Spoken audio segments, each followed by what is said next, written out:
Hi guys, so here we are local Missouri YouTubers. We have Retro Mikey 78 from the St. Louis area. We have I'm Tony. That's Tony? No, I'm Retro Tony. I'm from Mexico, Missouri. This is Brandon. I just run a channel called Piracy TV. So my username is Piracy, but the channel is Piracy TV. So, I also am a co-writer of the All In Gaming Expo in Kansas City, and I write on hackinformer.com the game reviews and console hacks and mods. And then what else? Oh, and I co-own the Ron Rentals. It's like a little horror mystery box thing, but that doesn't apply to this. what are you doing on your channel, Tony? Right now, nothing. I'm kind of on a hiatus of sorts, I guess. But we go all over the state of Missouri. We look for retro video games. Right now, we're primarily selling retro video games. That's kind of where we're at in our phase of collecting. I got Bubby in the house. Yeah, and Stevie too. He's here. But yeah, we do a little bit of everything. We really do enjoy going to gaming conventions, Missouri Game Con. Am I allowed to say that here? No. We've been here. This is our second year, and yeah, just really going all over the state and the weirdest places we can try to find video games, retro video games. That's where we're gonna find Bubby. And I'm out of near the St. Louis area. I do a lot of video game conventions. I also do a lot of toy conventions. My channels used to all be retro video games, but I've kind of merged a lot of Funko Pop stuff into it. A lot of toys. Been going to a lot of Comic Cons here lately, so I'm trying to branch out, not just doing the retro video game market, and trying to push it to the toy market too. So got that. During this panel, I'm going to be thinking of some questions. I have 8 boxes up here, so at the end of the panel, I'm going to ask 8 questions about the 3 of us. Whoever gets them right will get to pick one of these prizes. We have all gaming-related items in here, so hope we have fun with this. Shit. What? I said shit. That's one of my answers. That's a choice word. I'm not good at tests. I am a teacher. Oh man, I ain't good at this either. But yeah, I do teach at Mexico High School. I'm a social studies teacher, so please don't try to let me down. You said you were on kind of a hiatus. Have you considered doing like a beard progress? So the beard progress, I am now a foster dad as well. So thank you. I have a 1-year-old and a 7-year-old, and just now getting the 7-year-old into Pokemon. Pokemon cards, playing the I didn't hear you, a choice word. No. But he's playing Pokemon like crazy. We're playing Pokemon, oh crap, what's not the one that just came out, not Scarlet, it's Diamond, right? That one just got Released. Diamond? Yeah, Pearl and Diamond. We're playing that. So I know nothing about Pokemon. hey, I stepped away, and now we're entering into the world of Pokemon. Was that his first one? Yeah, but I do let him use my Game Boy SP to play Pokemon Red, Blue, and Yellow. Who was his starter in Pokemon Red? He went, he yelled it down after. I let him do it, but he ended up going with Charmander. Hey, why was you yelling at him for that? That's the best one. The first 2 gym leaders, it's going to be tough. I always, Anyway, rock. enough about Pokemon. Yeah. So how do we want to do this? I do have some questions for you guys more so Oh. because I'm so low tier. Please go We're ahead. not like mid. Yeah, I got some YouTube-based questions. I have some collecting-based questions from both the selling side and collecting side. Please go ahead. Maybe even some Both community questions. resellers and collectors. Right. So YouTube-wise, because I think you guys maybe have scratched that more than I have. What inspired you guys to start initially? Because I feel like for everybody, sometimes it's seeing a YouTuber, but other times it's like I feel like I have something to say or show. So what made you guys initially start? My wife decided that I had been out of the video game market for years, and I got a video games monthly box. And without me knowing, she goes, "Hey, I'm just gonna film this, and act like you're doing a YouTube channel." I was like, "Okay, yeah, sure." And I hold it up, pointed at it. And then 5 minutes later, she goes, okay, you're Retro Mikey 78, here's your YouTube channel. And she posted it. And I was what? So for you, it was somebody else that had the incentivization, or you wanted to continue to do it because you realized it was simple, or? I just thought it was fun. People started commenting, people were watching. I was like, okay, let's get into this thing. I spent the first 9 months with no editing software. It was all one-take videos, no thumbnails, no nothing. Right. I had no clue on anything that I'm doing. I've been all self-taught on this. For me, so I have been glued to YouTube since the beginning. The Angry Video Game Nerd, I started watching him 2006, and my brother and I, we latched onto him because we felt the same way about video games. And the anger and just the frustration playing those bad old games, you know.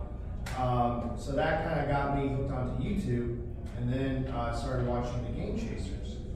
And you know, I was like, you know what, I do this anyway. I go out and I look all over the state, and I wish we would have started years and years before we started, because that's when I found all my good stuff for cheap.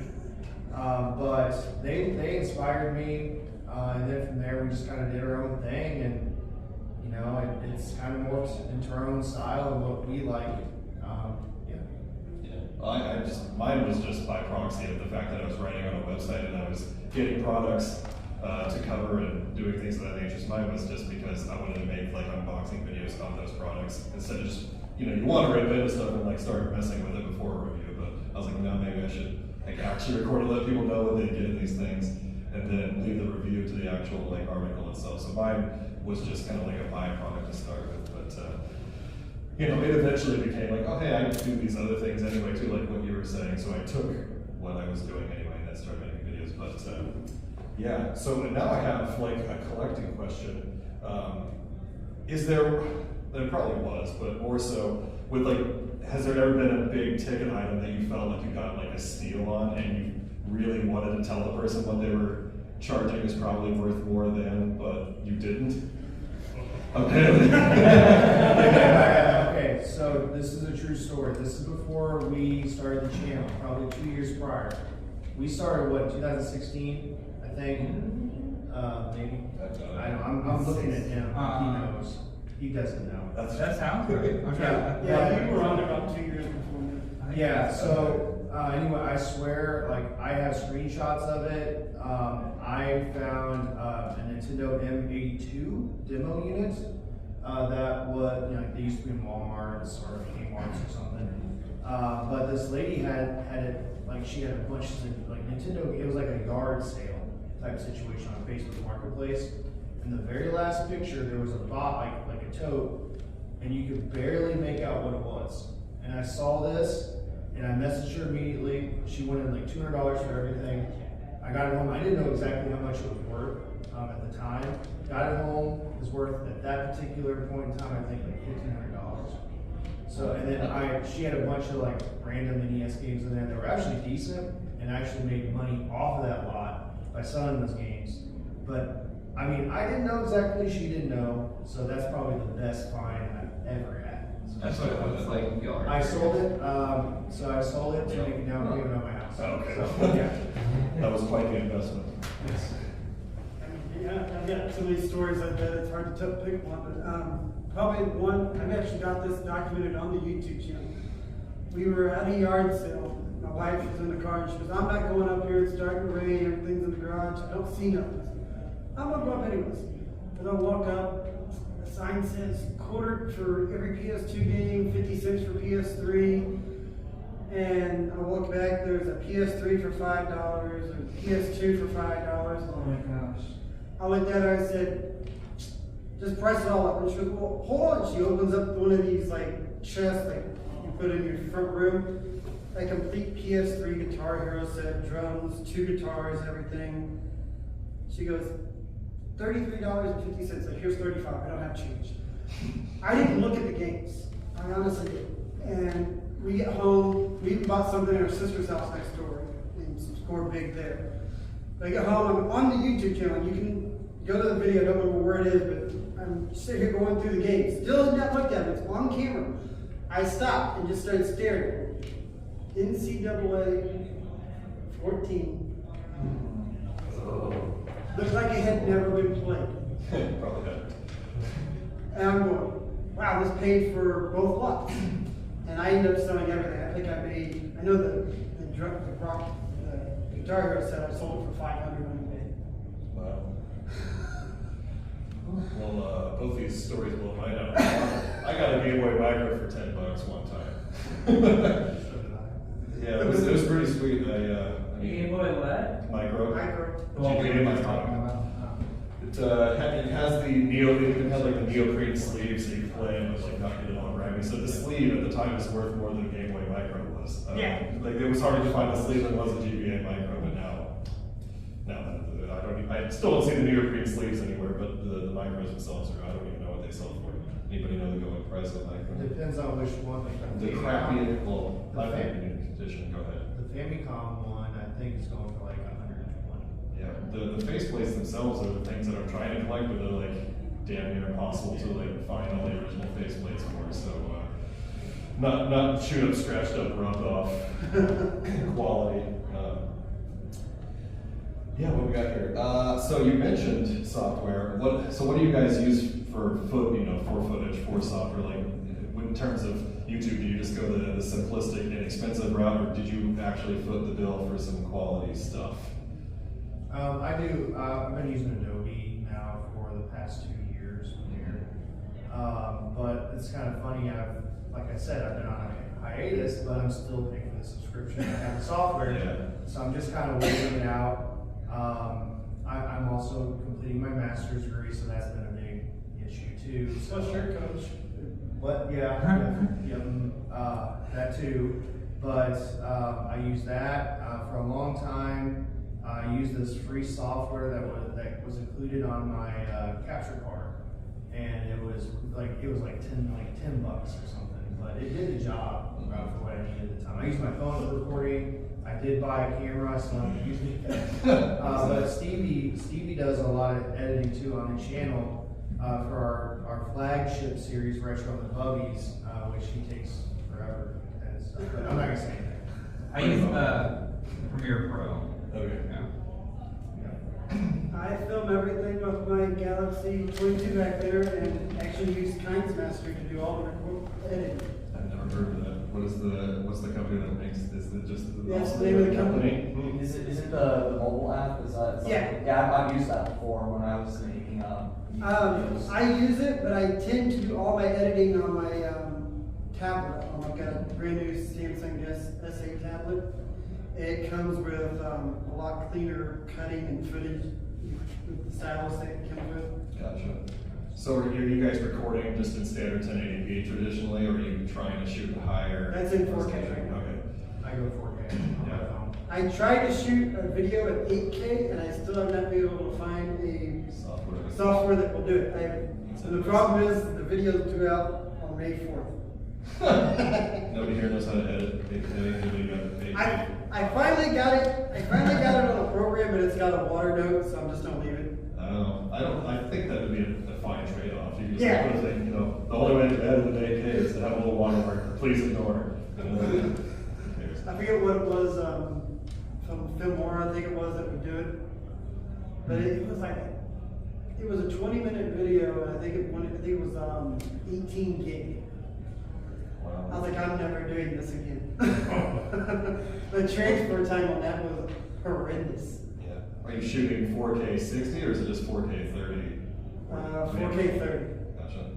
The 60 takes too much time to transfer. Because I record everything on my phone, I edit on the phone too, just using what's built into the phone for unboxing videos and stuff, But yeah, I do 4K 60 because it just looks so good when I watch it back that I know it takes longer to upload, and that's neither here nor there. I feel like here's a better question: is there like an average length of videos? Like, do you try to hit like an average so that you don't have to edit as long and you don't have as long of a video and wear people out and thing, or do you just kind of just go, it is what it is whatever length it needs to be? Back when I was trying to do a video a week, and I try to do reviews and all this stuff, and I try to hit at least 10 minutes.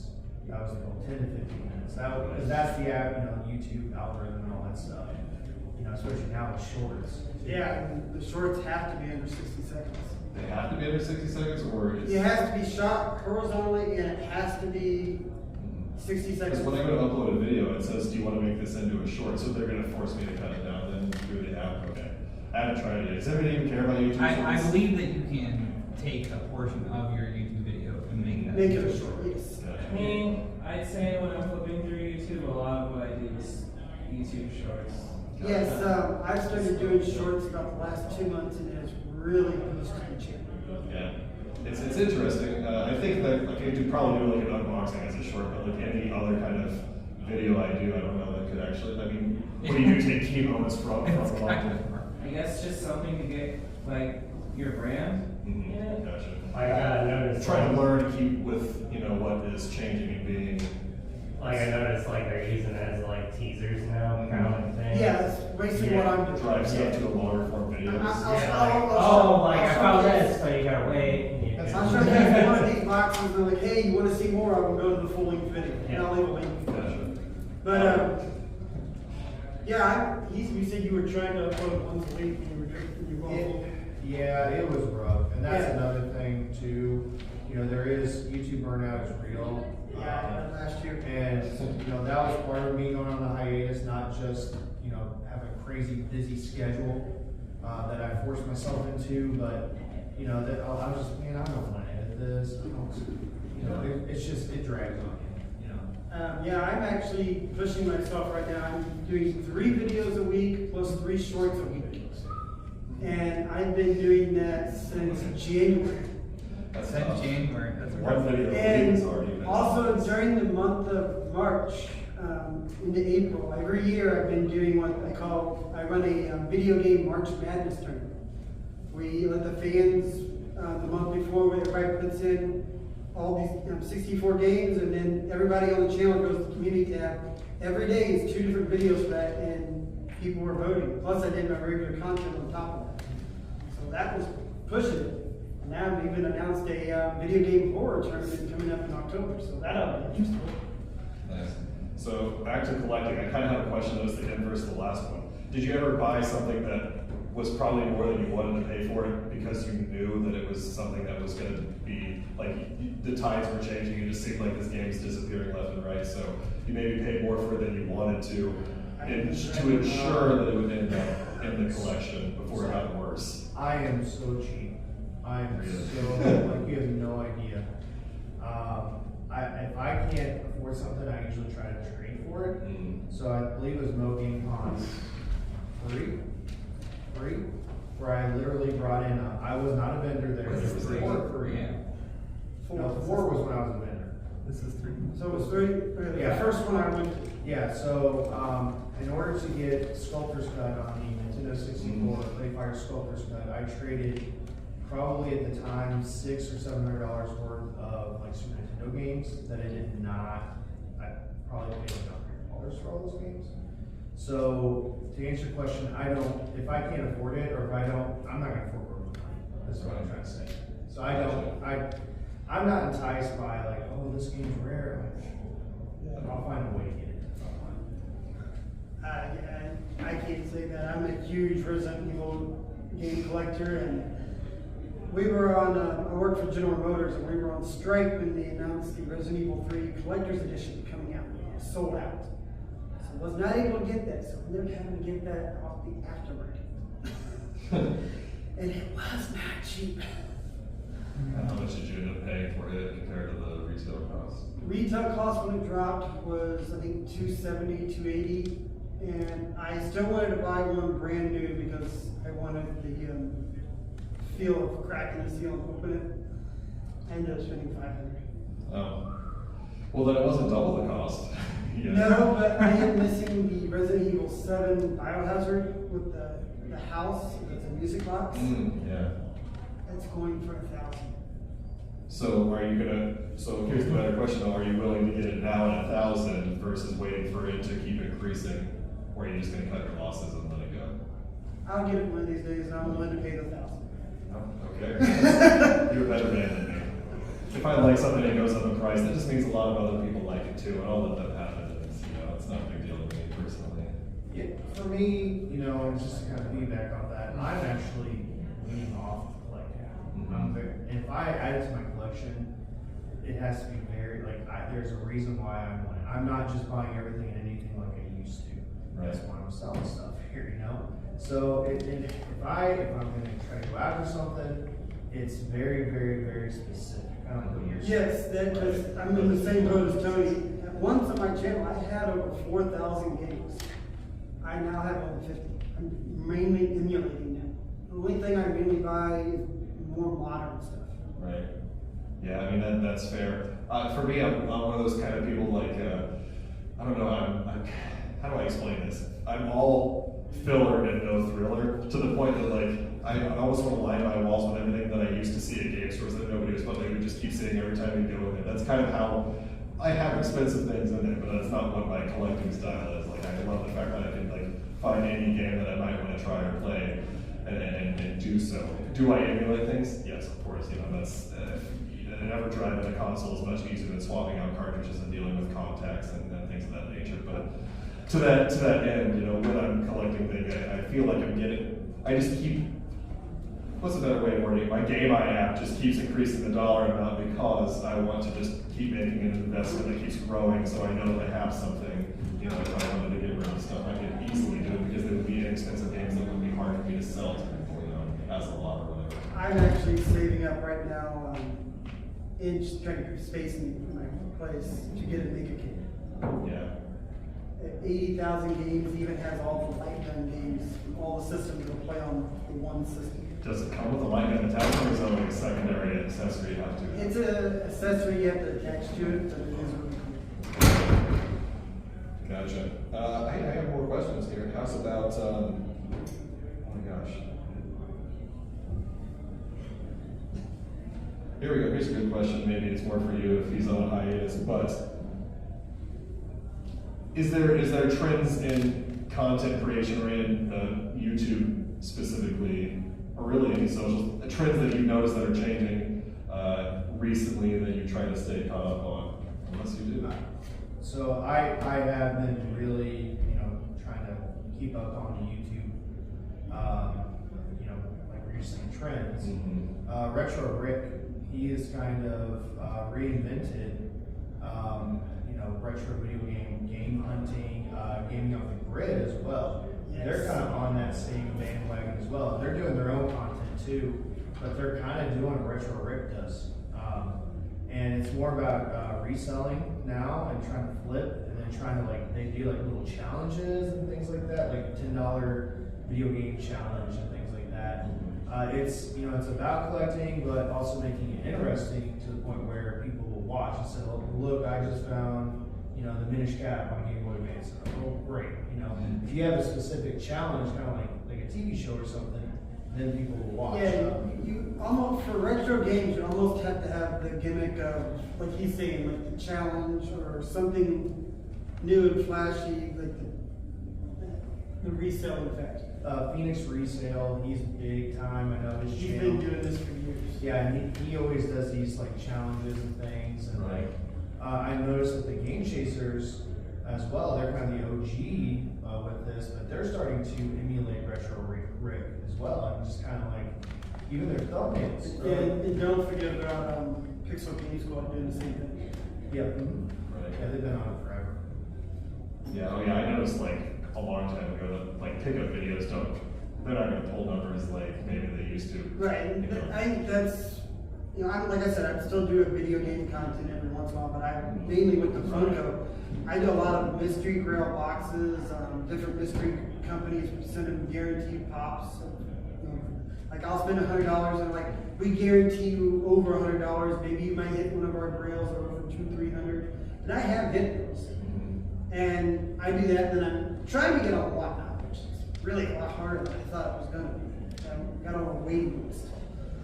But that's another social media selling platform that is really booming. That's great. That thing's going crazy right now. And it's the fact that it's like doing selling on a live stream. Yeah.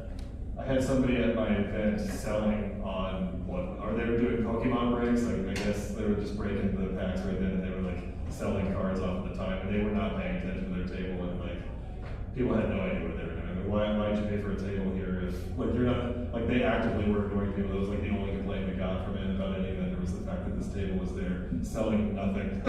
So but they were using the backdrop of us, you know, like a hustle and bustle thing. But if you guys haven't checked it out, Whatnot is a really, really interesting place, and sometimes you can score some awesome deals. Yeah.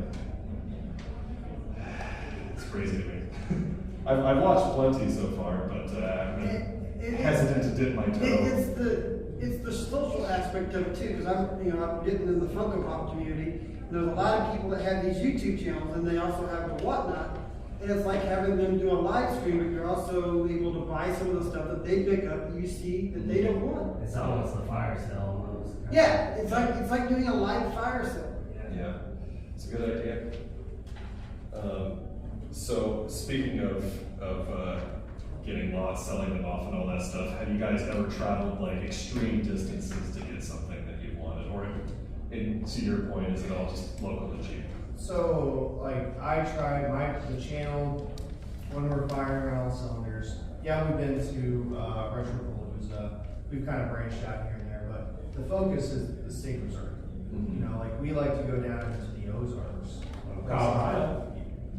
But that was, one-time thing. We don't. But you didn't go deliberately for Yeah. something in South Carolina. So, like, our stick is we want to go in the Boot Hill or like in the Moonies and literally go find stuff where no one's looking. Right. You know, that's what I get excited about. I'm not gonna go to, I don't know, Little Rock to go buy a copy of what, that's not for me, you know what I mean? Yeah, if I want something long distance, I have no problem with eBay. Like if there's an affordable price and I can get it there, I'm gonna do it every time. See, I'm actually not originally from Missouri.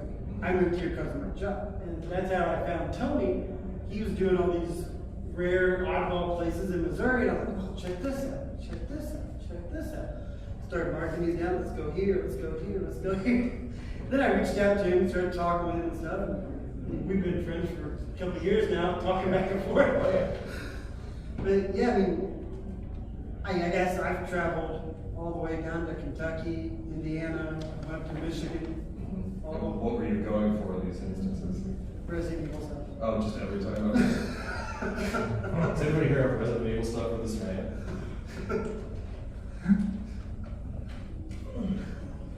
What was like your main inspiration for getting into video game collecting? So for me, very good question. I just like to hoard things in general. I've noticed that my parents were the same way growing up. We never threw anything away. I literally have stuff that I had when I was 5 years old, and it's still in my collection, like my original Atari, my Atari 5200, things like that. So in the late 90s, early 2000s, especially when I started like working and having money and things like that, I just started going and buying NES games that I used to play as a kid, or Super Nintendo games, and I just started collecting. It's like, oh man, I really want to play this game. I remember renting this game as a kid. And then I just started actually getting into the retro community, and the retro community started building when YouTube started kind of coming about. And then that's kind of when the market, in my opinion, that's when the market kind of exploded. Is when YouTube kind of took off with it and all those other, those OG channels and whatnot. But yeah, it was kind of a nostalgia thing, really, to just recapture those games I played when I was a kid in the 90s. That's probably about the same as me, and it was a nostalgia thing. My parents didn't hoard at all. They were the type of people that you didn't use it after so long, they just took it and tossed it. So when I got out on my own, I was going to flea markets and yard sales, and I'd buy this, and okay, I'm keeping this, I'd sell this, so now I got money to go buy this, and I was always been a reseller, probably since 1996 of video games. So I've been reselling for a long time. So I'm still going to be doing the reselling now that yard sales are back up, doing that for video games, but now I'm also dipping my claws in the Funko Pop community. So that's a different instrument. The old school video games, you can buy them, clean them up, and look at them. Funko Pops, once they're destroyed or look like crap, it is hard to get people to buy them. Those boxes have to be mint. Wow. And for me, it was just, I was a foster kid, like you mentioned, you're a foster parent at one point, so I basically had nothing left over from my youth, except like the suitcase that I left with and stuff. So there was a chunk of, like, when I finally got my own money after done being a teen, all I did was get all the stuff that I remember having as a kid or wanting as a kid. And then my friends were like, dude, why don't you sell this and just buy like other games? I'm like, why would you do that? Because I want to have these things. I bought them for a reason. And so, but yeah, I just kept buying the stuff of my own fruition and keeping it because I never really understood trading games off to get other games. And so I didn't even know there was people out there collecting. I just thought it was me being myself. You know, like you just go to GameStop and see people buying modern games, and then you see other people selling it back in. Things of that nature. And I didn't realize people were doing it until I got to YouTube and I saw that people were doing it and they were monetizing videos. So that was another question I was going to ask. Are you monetized at all, or like have you guys reached that point? I'm nowhere close to that. So I've been monetized, probably 3 or 4 years now. And we just hit our millionth view with a lot of fanfare, by the way. It's like, yay, I sent a message to our group chat. So we got 1 million views. Yay! That's all I understood about. But yeah, I've been monetized. Let's just say. Tell them the total, Tony. No. What have we Let's just got? say that you can pay for fast food every month if you needed to. Let's just say that. Yeah. Without making any new content, which is crazy. Oh, that's interesting. Okay. Yeah, I've been monetized for probably about 2 years now, and like he said, I'm not making mega bucks. I mean, maybe $5-10 a month. You still had to clear with IRS. Yes. Which is crazy. Yeah, I turned on a thing on my, like when I first made the channel, I like made like an endeavor to never let it be monetized, and like I remember turning on a thing in the settings that says like, I don't want ads to show during my thing. It's like, okay, but you can't be monetized. I'm like, I don't care, I just want people to watch my stuff. And I'm nowhere near that in terms of subs. We're only like 500, 600 people, I don't know. But the point here is that it has to be more than just subs, right? It also has to be time watched, it has to be like a few other components, but yeah. So there is a way that you can get to that point and still not be monetized, it turns out, if anybody was wondering that. Somehow, my time, the hours watched, I actually had that when I still only had like 400 subs. So that's cool. But I was This means doing, good content. I was doing a lot of live streams. Yeah. So live stuff plays into the amount of hours watched. It's not dedicated video hours, it's just pure watch time on YouTube. Pure watch time, and people were just watching me do marathons of games. Interesting. I didn't know that. I've done live videos a couple times, but you have to like either have like a following of people, or you have to hella promote it before the event starts. It's basically keeping it constant. I think for a while there, until my schedule changed, I was live streaming every Saturday. And you were okay with that? I was for a while. Would you do Saturday morning or Saturday? Saturday evening. Okay. My wife ended up saying, nope, we're going out, we want to do this. I think my Saturday is for you guys. So here's my last YouTube question, I promise. Let's talk negative comments. Do they pop up? How do you guys handle it? So I have a funny story. So I don't get, so the nice thing about YouTube is you can block certain comments with certain language and stuff. I try to make since I'm a teacher, public figure and all that stuff, everything that's on my channel, you might hear up maybe 3 or 4 cuss words total in my entirety of the channel. Maybe. So I watch my live streams. But to answer your question, a lot of those comments get filtered down. A lot of it in the beginning, I was about 100, and I wanted to bring up your weight too. I was about 100 pounds heavier than I am now, and a lot of it was derogatory towards my weight. Hey, fat boy, why are you That's exactly the comment I was going to bring up. So like, why are you greasing hands on the game? Something like that. And it got to me, at first, and then I got accused of being a bully at one point in time towards him. And it's just I saw that though. You were I mean, bullying. yeah, there's been a little back and forth. A little back. He's pretty used to it though. But if you saw it out of context, you would say, yeah, he is being a bully to him, So I honestly, I just ignore them. Yeah, when I first started my channel, if you guys didn't know, I was 400 pounds. It's actually documented throughout my YouTube channel, and that's one thing I really love and everything. Me and my wife both were really overweight. We both had the gastric bypass surgery. I lost over 250, and she lost about 150.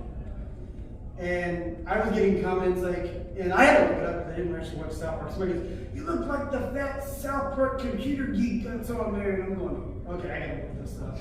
Like, hey, yeah, you're right, I did. And I always learned when I was little, picked on as a kid, I just mouth back to people. And if you say some type of negative comment back to me, I'm gonna compliment it. And it pees them off that it doesn't bother me. Oh, yeah. I only had like one that wasn't even that bad. They were just getting mad. It was like a really old video too. They were watching something where I clearly didn't know how to edit very well. I was taking too long with shots and stuff, and the guy's like, "Oh, hey, it's crazy that it took you that long to take some screws off the back," and whatever he said, right? And I was just like, okay, you're right. I'm gonna go ahead and get a hold of YouTube right now and tell them just to add in the fast forward button for you. Like what was I gonna do? Like, edit it after the fact? And the comment went away like within 20 minutes. So I do have one other funny thing too. So I did a lot of, I don't know why I was fascinated by this, Billy Mitchell. You know, anything about Billy Mitchell and the arcade scene and all that stuff. There are some avid, hardcore Billy supporters and anti-Billy. I was reading through those comments. And those are some of the most scathing things I've ever read. And I'm like, dude, and then, like, I just told you what's going on. Like, kind of like a reporter kind of situation, no judgment. I was kind of disappointed those comments disappeared. Some of them I deleted. I had to delete some of them. But it's, odd, those people just come out of the woodworks. That's kind of funny. Right. So that it on your questions? Yeah, I mean, as a whole, if we were to do the audience questions. Anybody got any questions before we go on to the giveaways? What keeps you guys going? Bubby. No. Probably keeps us all. It keeps me going. Well, I do plan on doing kind of a revival of sorts on the channel. Like I said, I've spent the past 3 years trying to get my master's degree. So that's kind of sucked all my mental energy at home, and also being a foster dad too. That's just a draining period. But I would like to do kind of a revival and just keep kind of doing my own flavor. I don't really care about trends. I don't really care about any of that. I want to keep connecting with people. That's something that I love doing. And then just sharing my passion for retro video games, and then also showing off some crazy stuff that I find and where I find it. Like Jacob's Cave, when we went down to Jacob's Cave and just finding the weirdest stuff, like amongst like peacocks and chickens and stuff. That is one of the best things. Is finding the stuff in the weirdest places. You wouldn't believe some of the places you find things. But mine's the community. I love diving into. Right, I am in the gaming community. I talk with a lot of gamers. I've been in the Funko community now too. I'm always on social media. I'm always checking my comments. I try to answer every comment.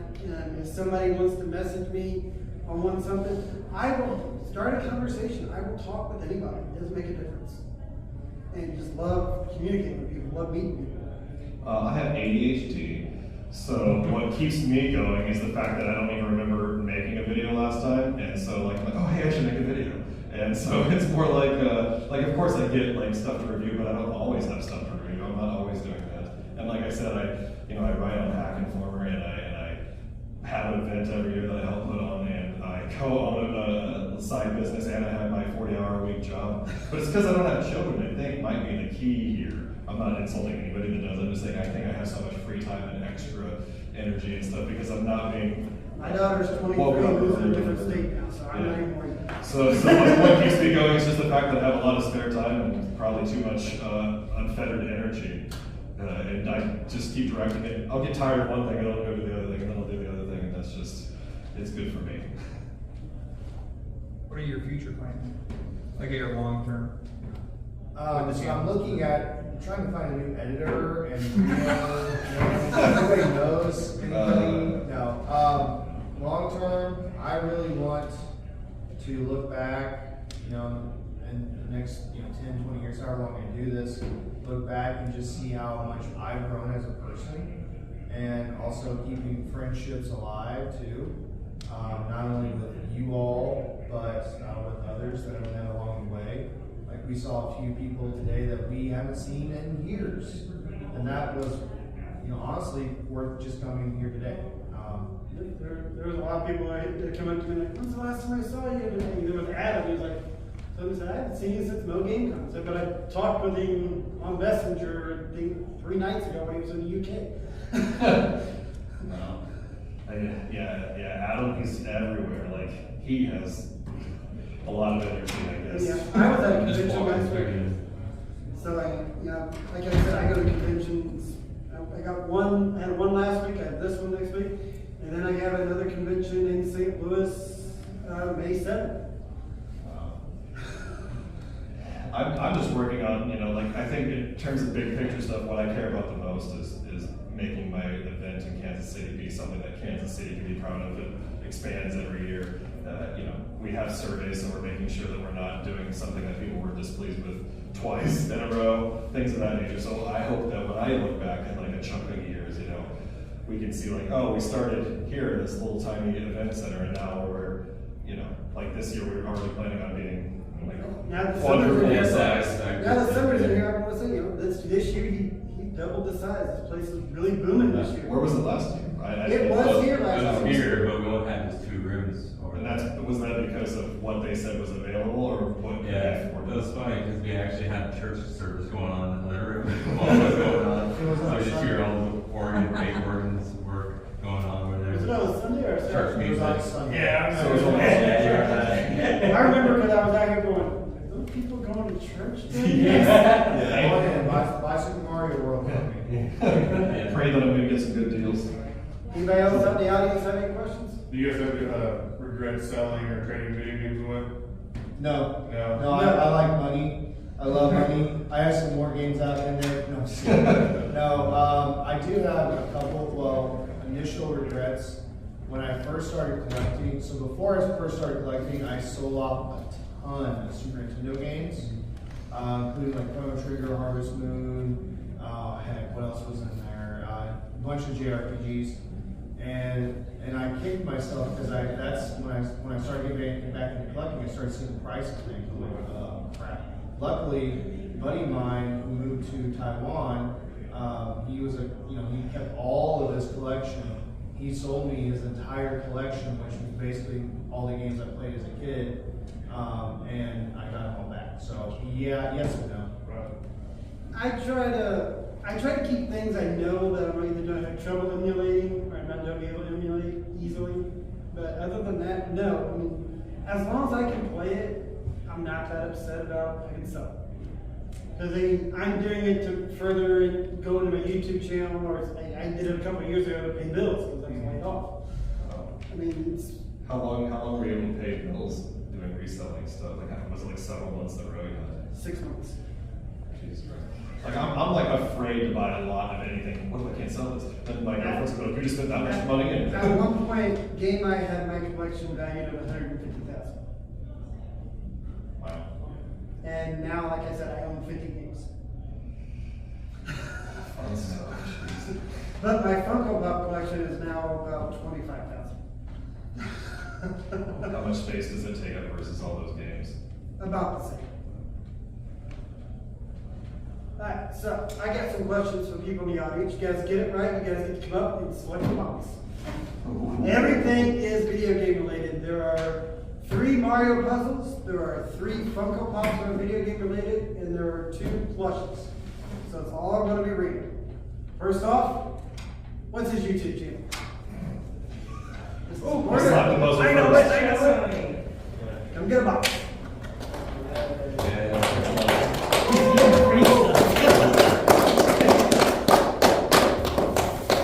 I don't even know what's in them at this point.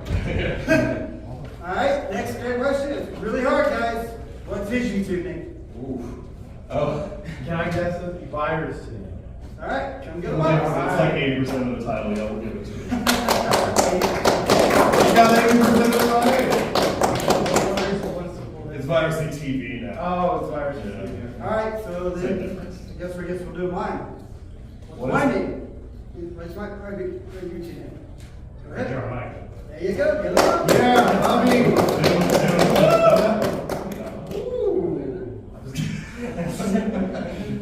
That one's got a poison mushroom. Oh, the boys, nice. Poison. All right, next one. See if you guys pay attention. What is my favorite video game series? Resident Evil. Come get them. All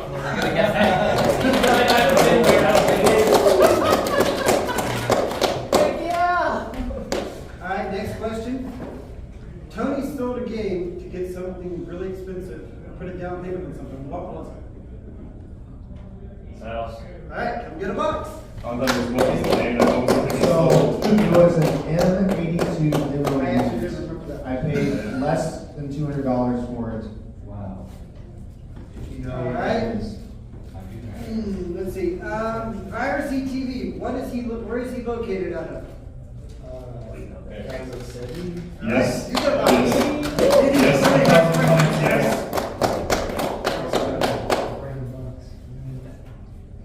All right. Let's see. Another question.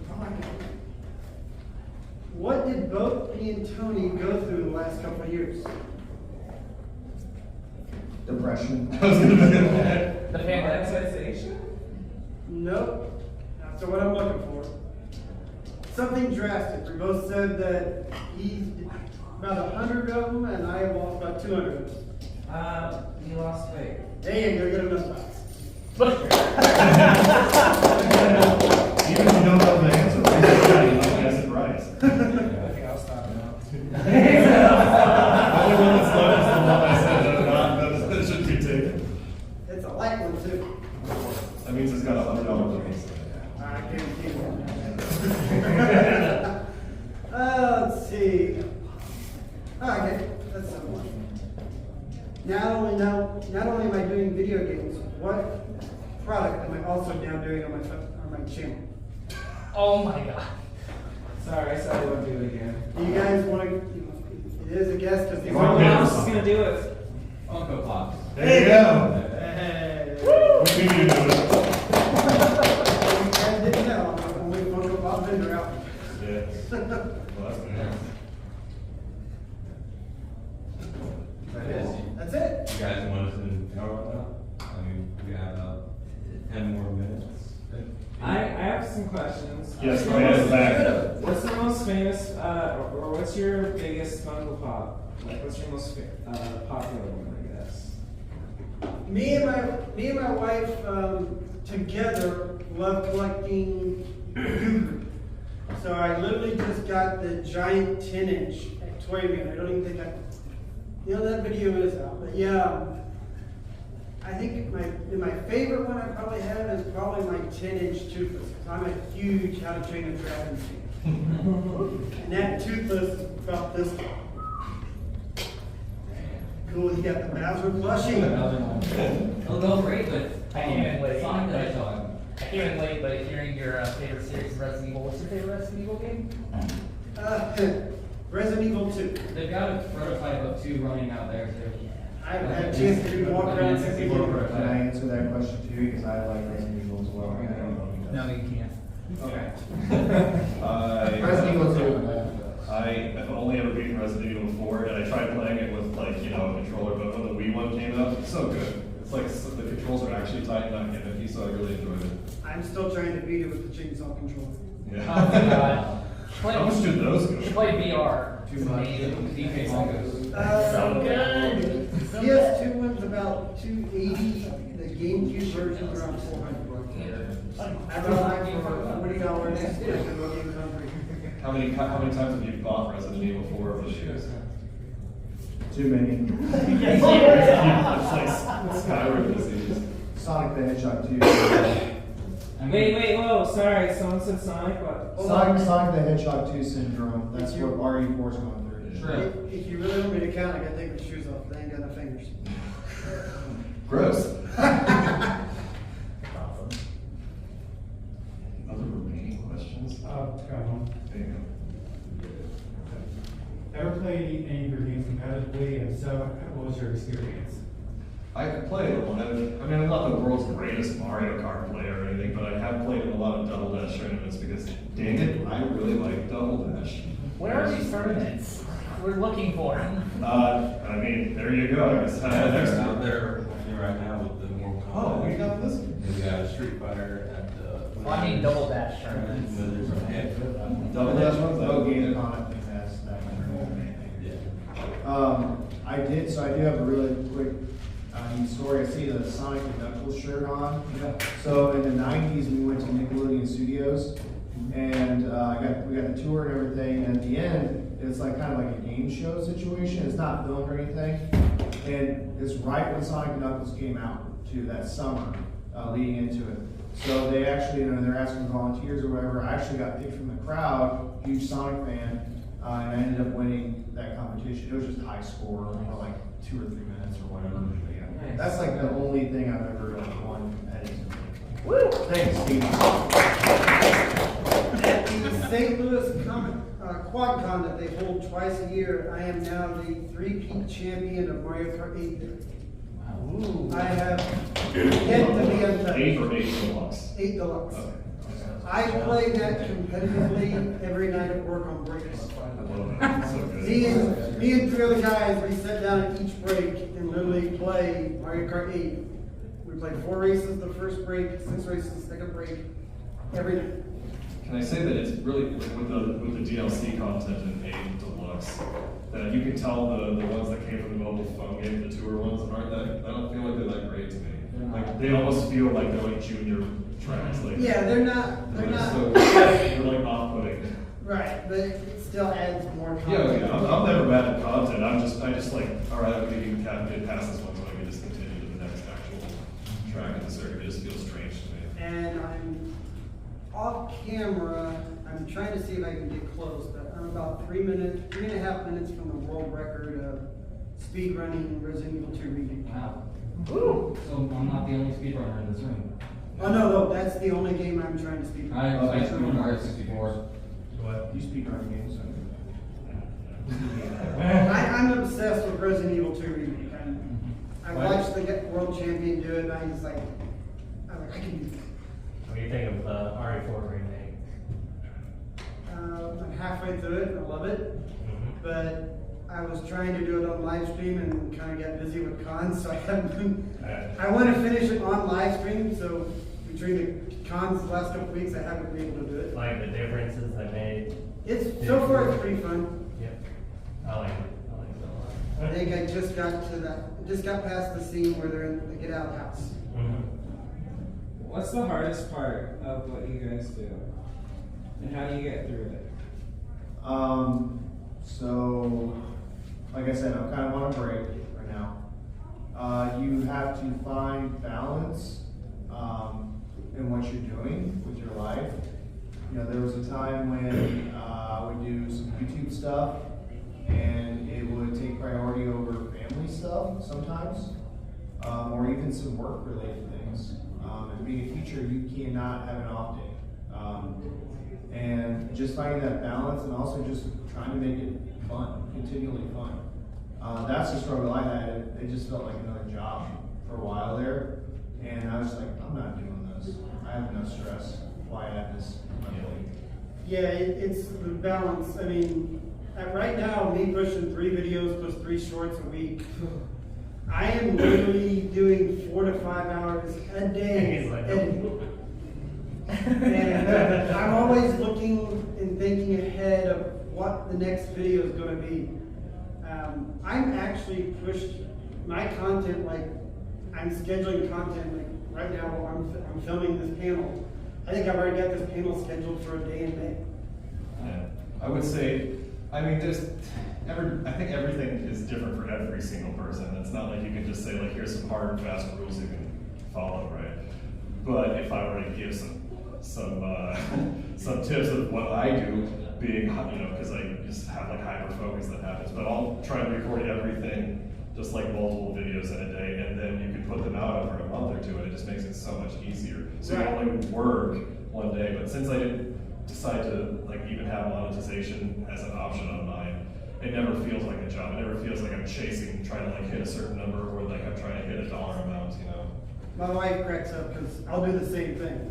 I'll get a couple of video ideas and I'll go in my closet and I'm sitting there and she's like, what are you doing? I'll come out and there'll be like 8 shirts on the back of our couch. I'll go in and film, hit stop, change the shirt, go back in, different video. Yeah, I just Wear the built same it. shirt. There's like people out there that just wear only a certain shirt on YouTube. You can just wear like a plain black shirt. If you No, want. but I'm sitting there changing the shirts and Now you guys know all of his videos are all for one day. I will, and I will turn around and change stuff in the background just so people think it's different too. You just start, you know, like put on like a band-aid. Oh, sorry, I hurt myself like last week. Well, that's a good one, I think. That was a pretty good solid question. Hope you guys all had fun. I hope this Yeah, was I did. informative. You guys aren't subscribed to all of us. Hey, check us out. Subscribe. Help the channels. I would give you guys all business cards for the last business cards and in those boxes. And if you could just, yeah.